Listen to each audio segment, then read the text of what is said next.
What's up everyone, my name is Last Night I Dreamt, and today we're going to be reviewing the LEGO Star Wars Mandalorian N-1 Starfighter. So, we have 4 minifigures. We've got the Mandalorian with the Darksaber, we have Grogu, we have Pelamoto, and the BD droid. So, this set has 412 pieces. It is set 75325.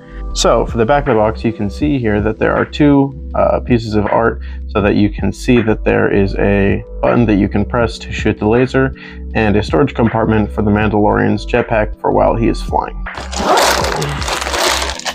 And this set comes with 3 bags, 2 bag 1s and 1 bag 2. This set comes with the plain, boring instructions. You guys already know how I feel about them. I don't like them.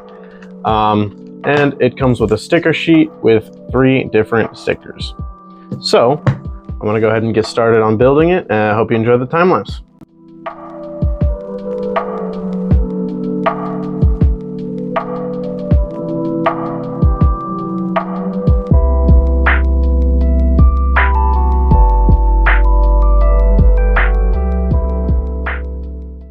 And with the end of the first bag, we have our first minifigure, which is the Mandalorian, or Din Djarin, with the Darksaber and the jetpack.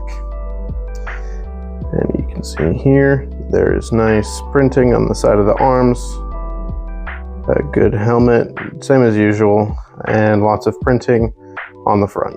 And if we take off the helmet, we can see that this is the very first Mandalorian headpiece that isn't just the normal black. And there is no printing on the back for this one. There's nice printing on the back of the torso though. And next up we have the build. So this set is actually a lot longer than I thought it was going to be. Few pointers. There's a sticker in the spot where the cockpit is that shows off just speedometers and buttons and stuff like that. And we can see right here that this is the button that is going to be pressed to shoot the laser on the bottom here, which is pretty nifty. This spot right here, it should be a lot more smooth instead of it being kind of weird and, you know, lumpy like that. It's not completely show accurate, which is a little bit of a pain. I've seen mock-ups of this set that look way better, but this is officially licensed LEGO, so it's whatever. Next up, we have this tail bit.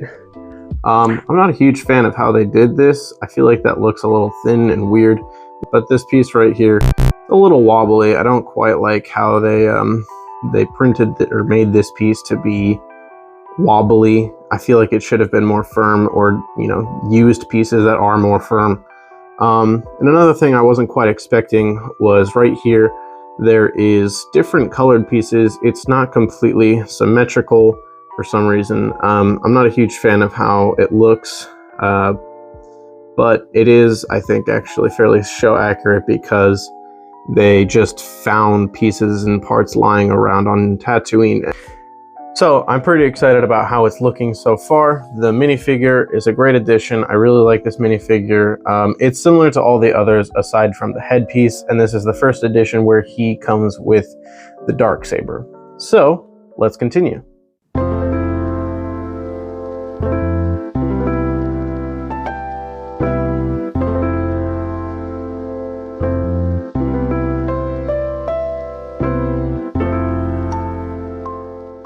And next up we have Pelamoto, our first minifigure for bag 2. She comes with a silver wrench, as well as a nice hairpiece and a belt, which does come with an extra belt. So if you want your belt for an extra minifigure that you have lying around, that is a nice option for you. She also comes with a reversible face, which has a nice smile and a raised eyebrow. Next up is the BD droid, which looks really nice. Nice printed gray and blue pieces. 2 different sized eyes. And the antennas and a stud on the back that you can put different things that you would want.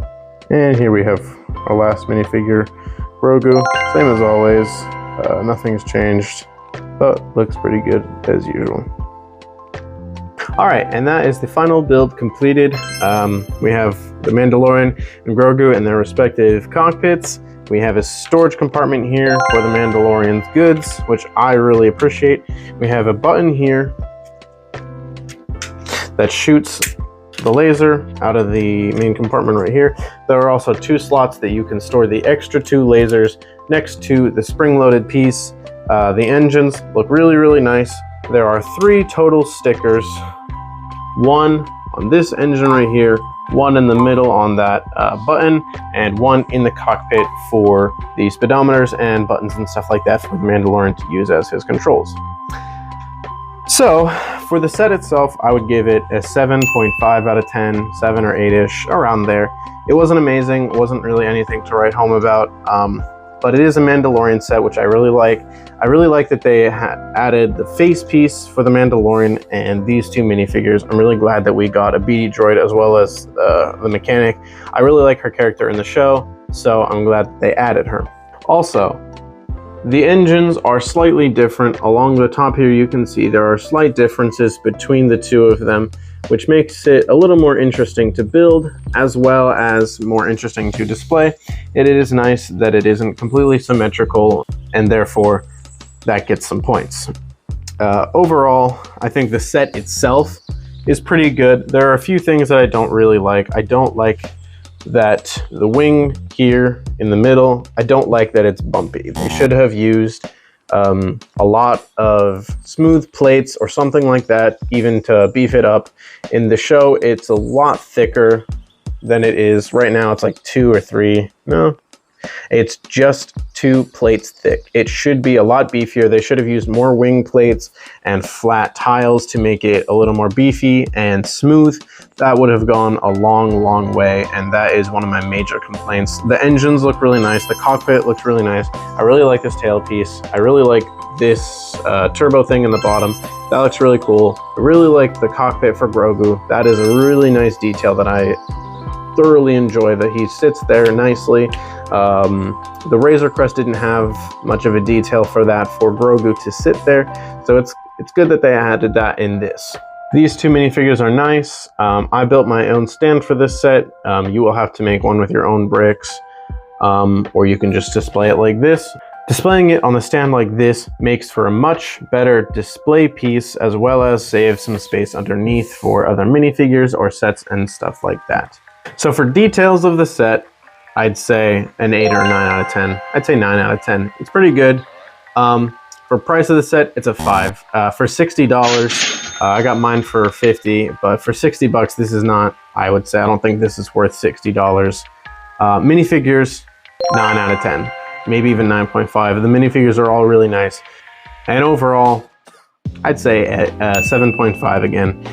For overall set, price, minifigures, everything all together, it's a 7.5. So I wouldn't suggest this one for everyone. If you're really into Mandalorian and you want to get that face piece and these 2 extra minifigures, I'd say go for it if you really like Mandalorian. But this set is definitely not for everyone. It takes up a lot of space. It doesn't look that good. It wasn't that fun to build, and it was a little overpriced in my opinion. That is the end of this video. Thank you everybody so much for watching. Keep on dreaming and have a great day.